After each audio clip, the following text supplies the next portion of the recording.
Well, let's bring in political analyst Dr. Jide Ojo for more on this development. Dr. Ojo, thanks for joining us this hour. We've seen Mr. Peter Obi now moving from ABGA to the Labour Party and today to the ADC. Each of these parties claims different ideological roots. From your assessment, is this trajectory driven by ideology or sheer political expediency? And what does it say really about how fluid party identity has become in Nigerian politics? Thank you, Nifemi. Happy New Year to viewers and to you and the management of TVC News. You have answered the question in that same question. Politics of today is driven not by ideology any longer, but driven by political expediency, interest, and personal aggrandizement. Otherwise, this is the same Peter Obi that said he will never leave ABGA. But when out of political expediency, he moved from ABGA to PDP in 2018, 2019, he was a running mate to Atiku Abubakar. And then by 2023, he was out of PDP, joined Labour Party, contested under Labour Party. Today, he has joined the fourth political party in under 10 years. So it tells you about political expediency and just the need for personal aggrandizement.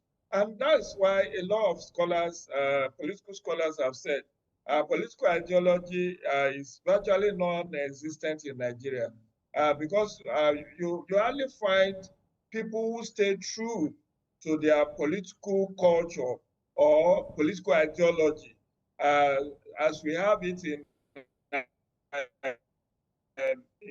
clients like US, where even states are defined by whether this is a blue state or a red state.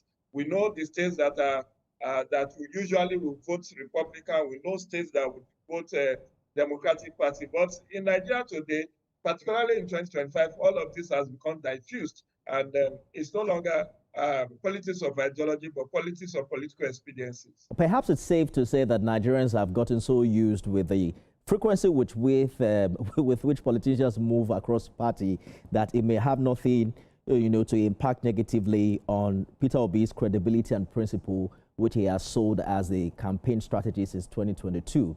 But we've also heard some APC stakeholders now insinuate that it could be Atiku's running mate in 2027. If you look at the numbers from 2023, President Tinubu had about 8 million. Atiku and Obi had over 13 million votes.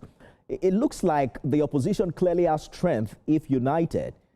Do you think him decamping to the ADC today worries the turn of events for the APC in 2027? Sincerely speaking, I will not lie to you.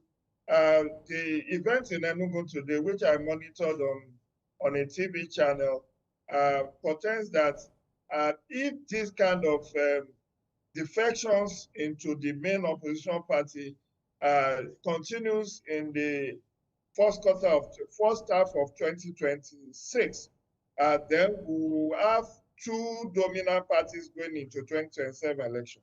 Because what I saw today, and I did write in my column in the Point of Today about ADC not having any serving governor, serving senator, serving House of Reps, serving State Assembly.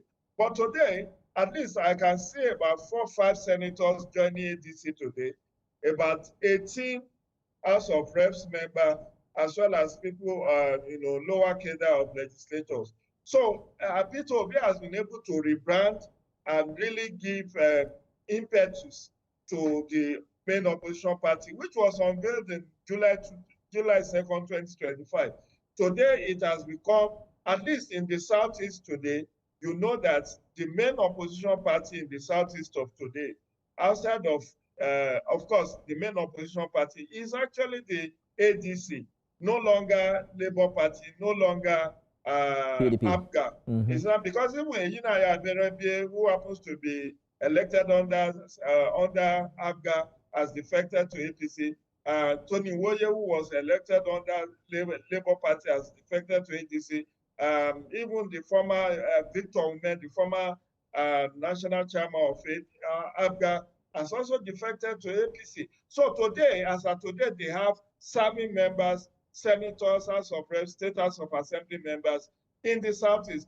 And that gives them feasibility and strength going forward into the 2027 race, which will hold up in the first quarter of next year. A good place to live. Time will tell if the ADC is able to gain more elected officials in the coming days. Dr. Jide Ojo, thank you so much for talking to us.